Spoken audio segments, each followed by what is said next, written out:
আমার ছেলেটা এইভাবে মরতো না।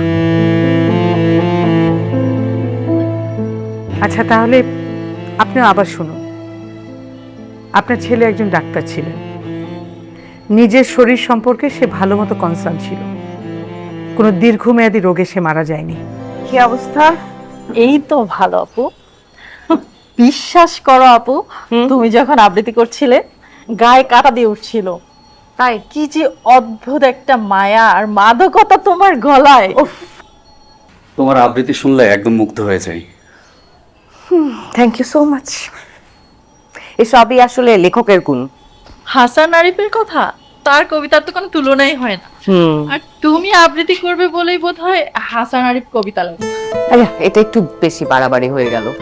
উনি হচ্ছেন হালের সেরা কবি, আর আমি তো ওনার শুধু একজন অনুরক্ত পাঠক, ভক্ত। শোনো, কখনো এই লেখক তোমাকে রিকোয়েস্ট করবে তোমার মুখে তার কবিতা শোনার জন্য। ওয়াও, সেই দিন হবে আমার চরম সৌভাগ্যের দিন। এই মামু, চলো তোমাকে বাসায় নামিয়ে দিয়ে আমার অন্য একটা কাজ আছে। চলো বেরোই। আই বাই।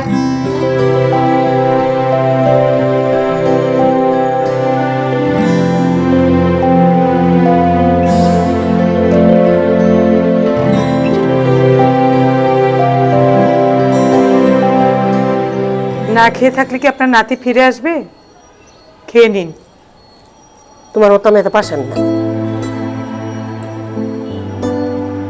আচ্ছা, আপনার নাতি যদি দুদিনেও না ফেরে তাহলেও না খেয়ে থাকবেন? তার হলে তাই থাকবো।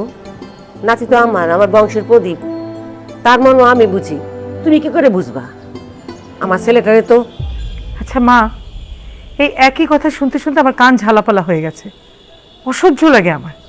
কেন বলেন এসব কথা? সত্যি কথা শুনে তো সবারই অসহ্য লাগে। আপনি যে মানুষের সামনে এসব কথাগুলো বলেন, আমাকে অপমান করেন, কি আনন্দ পান আপনি?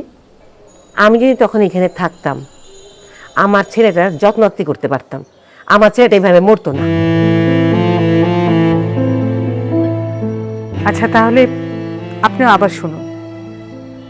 আপনার ছেলে একজন ডাক্তার ছিলেন, নিজের শরীর সম্পর্কে সে ভালো মতো কনসার্ন ছিল, কোনো দীর্ঘমেয়াদী রোগে সে মারা যায়নি, রোড অ্যাক্সিডেন্টে মারা গেছে।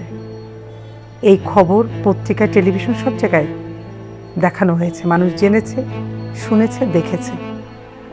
তারপরে যদি আপনি এগুলো বলেন, আপনি কষ্ট দেন, আমার কিছু করার নেই। তো ওই গাড়িতে তো তুমিও ছিলা, তোমার কিছু হইল না কেন? হ্যাঁ, আমার ছেলেটা খালি মরলো কেন?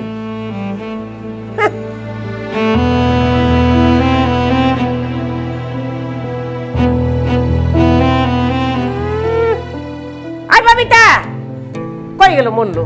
কই গিয়ে মরছস? আয় আমার খাওয়াটা লয়ে, আমি যেটা যেটা খামো সেটা নিয়ে আয়, যা নিয়ে আয়।